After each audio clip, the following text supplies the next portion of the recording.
Alright, say you're a teacher, and you give your students a project where they have to write a biography of someone they admire. Now, most of them choose famous people. Your Neil deGrasse Tysons, your Ruth Bader Ginsburgs, your Lou Diamond Phillipses. If it's got Lou Diamond Phillips in it, you know it's quality. Beef baby. Beef baby. But 3 of your students choose some pastor you've never heard of, and their biographies are disturbingly similar. Like over and over again, the same stories told in virtually identical language. The plagiarism detection software is flipping its lid. So, what do? Well, if you're like me, at least 2 of the little are gonna fail, but you'd rather not fail all 3 of them in case one genuinely wrote it and the other 2 copied off of her. The problem is, they're not talking. Something, snitches and stitches. So the question becomes, could you figure out who wrote first and who copied off of whom just from a close reading of the texts? That, essentially, is the Synoptic Problem. There are actually 4 biographies of Jesus in Christian New Testaments, the Gospels according to Matthew, Mark, Luke, and John. As biographies of the same guy, there are bound to be similarities, but the first 3 are too similar. We call Matthew, Mark, and Luke synoptic because they see together, or in more practical terms, it's easy to create a synopsis from them. Like, John has similar scenes, but they're few and far between, and he uses his own language to describe what's happening. The synoptics have many of the same scenes set within very similar plot structures and described using similar language. Let me show you what I mean. The Gospel of John has Jesus bouncing back and forth from Galilee in the north to Jerusalem in the south. His plot is one of ongoing, escalating conflict with the Jerusalem authorities over the course of multiple years. By contrast, all the Synoptic Gospels artificially divide Jesus' public career into 2 distinct blocks. He mills around Galilee for less than a year, then travels south to Jerusalem just once when he's immediately killed. In other words, in all 3 of them, his public career is one fateful journey to the cross. So the Synoptics have very similar and evidently unnecessary plot structures. And there are differences between John and the Synoptics when we look at individual scenes too. In John, Jesus causes a ruckus in the Jerusalem temple in chapter 2, just after he's baptized and years before he's crucified. In the Synoptics, he causes the disturbance in the temple less than a week before he's killed, and in the back half of the Gospels. Now, you could blame the positioning of the scenes on their differing plot structures. After all, in all 4 of them, Jesus overturns tables in the temples immediately after entering Jerusalem as a public figure for the first time. It's just, in John, that happens a lot sooner. But there are smaller differences in how they construct the scenes too. For example, all 4 quote scripture to justify Jesus' uncharacteristically violent behavior. Now, John's scene has a quote from Psalm 69, while all 3 of the synoptics quote the same mixture of 2 completely separate lines, one from the prophet Isaiah and one from Jeremiah. Now, one way to catch students cheating is to look for the same mistakes, especially improbable ones.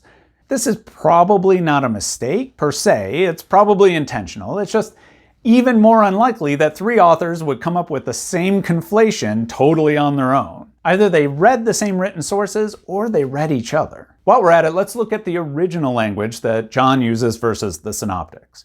In all 4 Gospels, Jesus predicts his own death 3 times. In Matthew, his first prediction to his disciples reads, "It is necessary to Jerusalem to go away, and many things to suffer from the elders and chief priests and scribes, and to be killed, and the 3rd day to be raised." If that sounds awkward, it's because I'm trying to mimic Matthew's word order as best I can.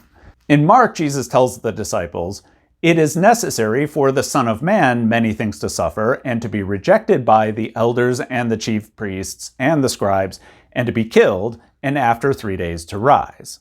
Similar, right? Same basic prediction, and many of the words are identical. Luke has, "It is necessary for the Son of Man many things to suffer, and to be rejected by the elders and chief priests and scribes, and to be killed, and the 3rd day to be raised." Like Mark, Luke has the Son of Man suffering, and like Matthew, he is raised on the 3rd day rather than rising after 3 days, which is understandable because Mark's just wrong. Dude was in the tomb for a day and a half. And all of them share small details like many things to suffer, even though that word order isn't necessary in Greek. They could have said suffer many things just as easily, but they don't. Here's John's first passion prediction, also in private, but to a guy Jesus just met. And just as Moses lifted up the serpent in the desert, so also to be lifted up it is necessary for the Son of Man. Like the others, John's Jesus claims his death is necessary, which is only one word in Greek. And as in Mark and Luke, he refers to himself as the Son of Man. But the syntax is different and all the specific details are gone. I mean, Jesus sounds more like a fortune cookie in John, and he embeds his unclear prediction in an analogy with a story about Moses. His vague lifted up could refer to being lifted up on the cross, but it could also mean being lifted up in exaltation, like on a throne. What John does is highlight that first century writers didn't need to use the language that all three synoptics do. The similarities between Matthew, Mark, and Luke are so strong that many scholars are convinced there's a literary relationship between them, that they read and copied off each other. But scholars disagree on who wrote first and who copied off of whom. And this is important because despite all the similarities, there are differences. And being able to place the three Gospels relative to each other on a timeline could inform us about the historical Jesus and ideological movements within Christianity in the first century. I mean, this couldn't be that hard, right? How many solutions could there be? Let's ask a few critical questions in this episode of Sounds Like BS, the Synoptic Problem. As it turns out, there are surprisingly many ways to imagine a relationship between even just three texts. So if we want to narrow down the field of possible solutions a bit, let's lay out some ground rules. So our first rule is that close similarities between two texts can best be explained by a literary relationship between them, whether direct or indirect. By direct, I mean, say, Mark copied off of Matthew.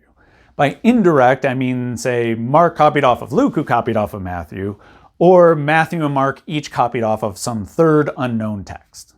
But that brings us to our second rule. We are mostly going to ignore texts outside of Matthew, Mark, and Luke as we know them today.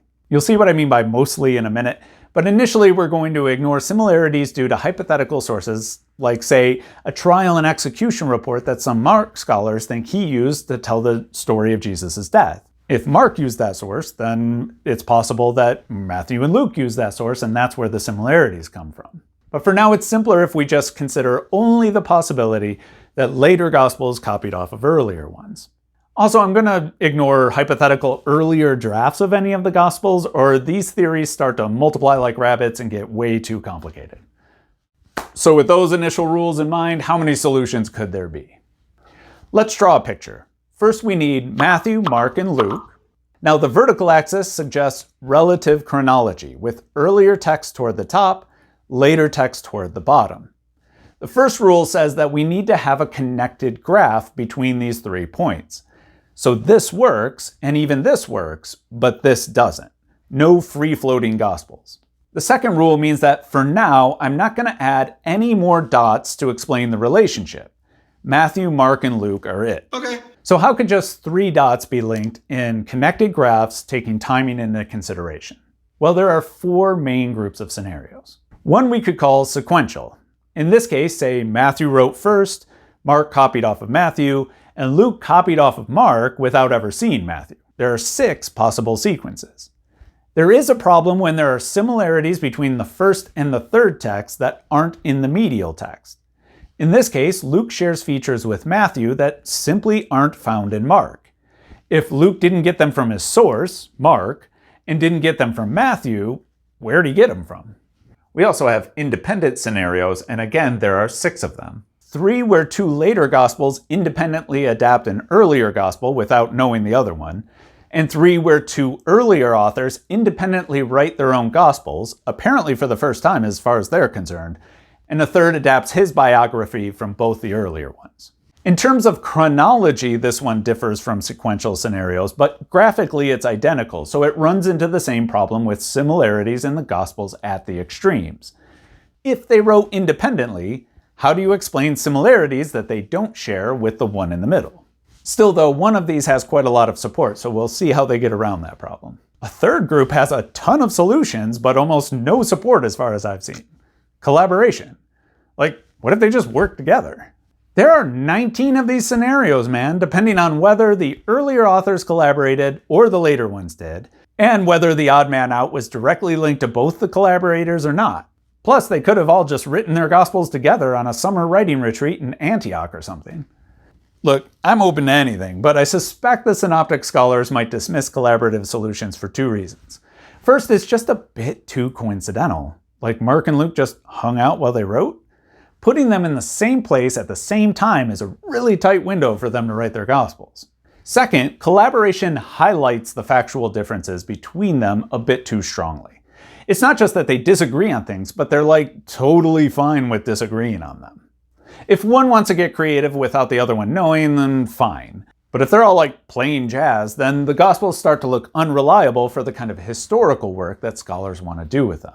Finally, we have the cumulative tradition group, by far the most popular. A very early example of this comes from Augustine of Hippo way back in the 5th century. Augustine, and I say Augustine, not Augustine, snobs.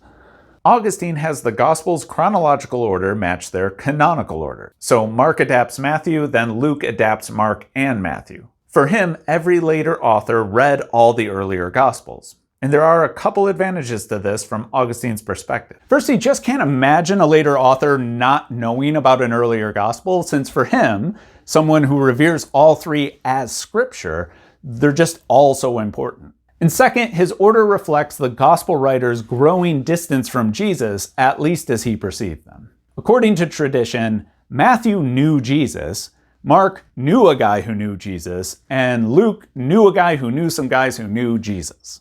Plus, Luke admits to using sources, so it works to put him last. Early in the modern era of biblical scholarship, Johann Griesbach tweaked Augustine's model a bit by switching up Luke and Mark. This way, Mark writes a shorter, abbreviated version of Matthew and Luke by cutting out the infancy stories, the resurrection accounts, and most of the teaching. You know, the crap you don't need. Mark's motive for doing that is a bit unclear, and we run into a problem that while Mark has fewer stories, his versions are often the longest. Did he just make up those details to pad out the story? But if he's trying to shrink Jesus' biography down, why would he need to inflate it back up with extraneous details? At any rate, there are 6 cumulative tradition options in this group, bringing us to 37 possible scenarios, even on assumptions 1 and 2. That's still way too many. So to narrow it down a bit more, let's add a third assumption that most synoptic scholars share today. Mark wrote first.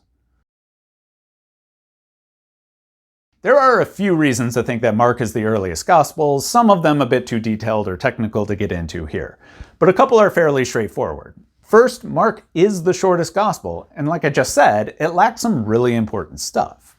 If the goal of writing down stories about Jesus was to preserve them as the decades went on and the people who knew Jesus began to die, it makes more sense to many scholars that Matthew and Luke added material to Mark's short text than it does that Mark just decided to cut all this stuff out. At the more detailed level of style, Mark's not always the best writer. His grammar and syntax are kind of awful, his vocabulary is limited, although not as limited as John's, and his metaphors need some work. For example, there's a scene where Jesus is transfigured into his heavenly appearance in front of a few of his disciples. After he goes full cocoon alien on them, Matthew says his face shined like the sun, and his clothes became as white as the light. Solid similes, dude. Mark has, his clothes became glistening white like no clothes washer could bleach them. His clothes were like clean, man. How clean? Like clean. It just makes more sense to a lot of scholars if Matthew saw a weak description and spruced it up a bit than the reverse. Again, these are just a couple of the less technical reasons Mark probably wrote first, so this idea is now nearing a consensus in synoptic scholarship. So if we keep Augustine and Griesbach, but eliminate all the scenarios where Mark doesn't write first, we're down to 9 possible models, and 3 of them have garnered widespread support from synoptic scholars. The models of Augustine and Griesbach aren't actually that popular these days. So let's look at 3 models that synoptic scholars are most likely to use to explain the synoptic situation. One cumulative solution was advocated by Austin Farrer in the 20th century, but it's grown by leaps and bounds in recent decades under the leadership of scholars like Mark Goodacre. Here, Mark wrote first and was expanded by Matthew, who generally holds pretty close to Mark's language, with some improvements. and includes most of Mark's material, cutting out very little in terms of whole passages. Matthew adds infancy and resurrection stories and a whole lot of teaching material. Then Luke, who again admits to using earlier sources, came in and wrote a gospel using both Mark and Matthew. Although he radically changes the infancy and resurrection stories, he keeps a lot of Matthew's teaching material, which he scatters through as even more pared down version of Mark. He also adds a bunch of stuff he gathered on his own. Because Luke uses both gospels, it has similarities with both of them. Where Mark and Matthew disagree with each other, Luke often takes Mark's side, but sometimes he takes Matthew's. So a cumulative arrangement like this explains both the similarities and the differences between the three gospels. The Farrer model meets all of our assumptions. Mark wrote first, the three are as connected as they can be, and appeals to outside texts are minimal. This model isn't the only option with those strengths though, and a major aesthetic problem that opponents of this view have is that Matthew just seems better organized than Luke, with large blocks combining teaching, miracles, and pronouncements all tied together by a common theme. Why would Luke systematically break up these well-formed lessons to rearrange the teaching material almost haphazardly? We may not agree with B.H. Streeter, who called Luke's sequencing in this model the order of a crank, but he doesn't always seem to make the best editing choices if Matthew was a source. Which brings us to our next solution. One way to get around that problem is just put Matthew last, a solution that has a small but growing following. This solution is called Matthean Posteriority, which is a fancy way of saying Matthew last. It has all the benefits of the Farrer model without the aesthetic problems we just mentioned. In this case, Mark wrote first, and Luke tries to fit material into Mark. He will often cut things out or add his own stuff, but for the most part, he doesn't mess with Mark's outline. Matthew comes in third, restores some of Mark's stuff, but tends to rearrange the material a bit more.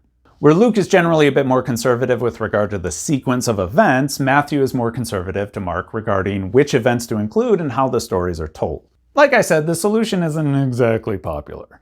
Matthew doesn't acknowledge using sources like Luke does, but then that means he also doesn't acknowledge using Mark, and most synoptic scholars think he did anyway. There could be lingering traditionalisms like the association of Matthew with one of Jesus' disciples, so it would have to be earlier, or the general idea that the more Jewish the older, both of which influenced earlier scholarship. But, as seen in an example that Garrow points out, while Tobias Hagerland acknowledges in a recent article that Matthew's use of Luke could explain the phenomenon he's looking at, Hagerland simply dismisses the possibility as unlikely on other grounds, without listing the other grounds. Hagerland isn't alone in glancing over Matthean posteriority, so it appears that some scholars have just never seriously considered the possibility that Matthew used Luke. Of the 5 solutions left with Markan priority, one remains popular in European scholarship and still has a strong following in English language scholarship as well: the two-document hypothesis. This is an independence model, with Mark writing first and Matthew and Luke independently expanding the shorter text. The strength of this model is that the material they add is either very different or fit into Mark in different places. For example, Matthew and Luke both tell stories about Jesus' birth, but they share very little in common. In Matthew, Jesus' family seems to live in a house in Bethlehem, and they run away from Jerusalem after Jesus is born, all the way to Egypt to avoid a hit squad sent by King Herod. Only through divine intervention does Jesus avoid being slaughtered with all the other infants in Bethlehem. Years later, the family seems to move to Nazareth, not back to Bethlehem, again to avoid going near Jerusalem. Luke's story is much more chill. In Luke, the family is only visiting Bethlehem from Nazareth, where they already live, and Mary gives birth in an animal pen, hence all those nativity scenes. Then instead of immediately fleeing Jerusalem, they go straight to the temple in Jerusalem, which is connected to the king's palace. There's no hint that anyone is in danger in Luke. They head back to Nazareth because that's where they live. In other words, it's like you gave Matthew and Luke a writing prompt. Mary, Joseph, an angel, virgin birth in Bethlehem, go! The rest is completely different, which makes sense if they're writing separately.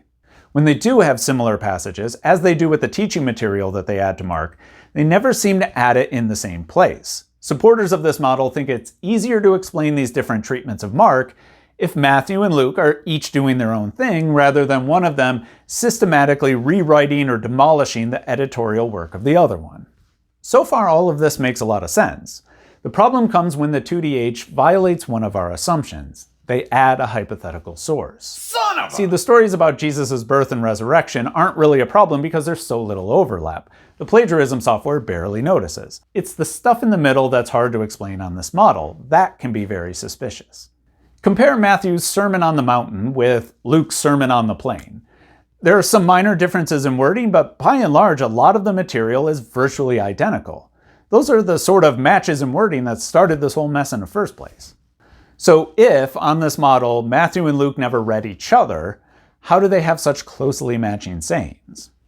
It's called the two-document or two-source hypothesis because its supporters introduce a second document, which they call Q. No, not that Q. They're not morons on Instagram. The German word for source begins with a Q, so they call the source Q for short.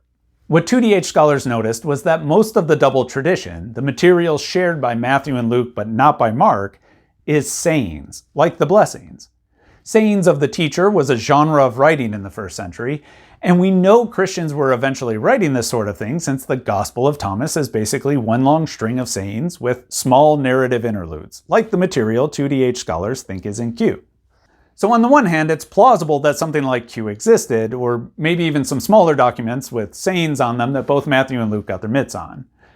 On the other hand, Q is hypothetical, and it violates one of our assumptions. Also, reconstructing what Q actually looks like is its own bag of methodological issues, so it will always be a bit tenuous relying on a text you have no physical evidence for. Many people, including most Christians, are surprised to hear that the Synoptic Problem is a thing. I mean, the Gospels are named after the supposed authors, or at least authorities. But as Augustine demonstrates, even if we assume that the first three Gospels were genuinely written by Matthew, Mark, and Luke, it doesn't solve the problem that there are so many signs of plagiarism, or literary dependence, if you want to go easy on the evangelists. Augustine assumed these three wrote the Gospels and still had to explain why they were so similar. Scholars of the Gospels use the four biographies of Jesus to investigate different things, among them the life of Jesus of Nazareth and the history of the early churches that published the Gospels. If we could solve the Synoptic Problem, then we'd know which texts are closer to Jesus in time, which can help in reconstructing his life. We could also see how traditions regarding Jesus were changed, corrected, added, or cut out altogether as the decades went on. If we had a solution we all agreed on, we could collectively begin to theorize about why these changes happened, how widespread they were, and what they meant for the eventual development of Christianity. The three main contenders for a solution today are the two-document hypothesis, the Farrer hypothesis, and the Matthean Posteriority Hypothesis. Now, it might seem strange to have three different hypotheses competing for prominence with no clear consensus, and that's to ignore the remaining Griesbach supporters or theories that depend on oral tradition.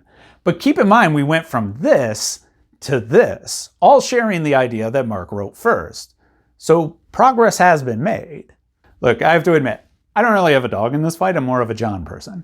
So in the next episode, I want to talk to some synoptic scholars to find out more about why they follow the theory they do and what it tells them about the Gospels or about early Christianity.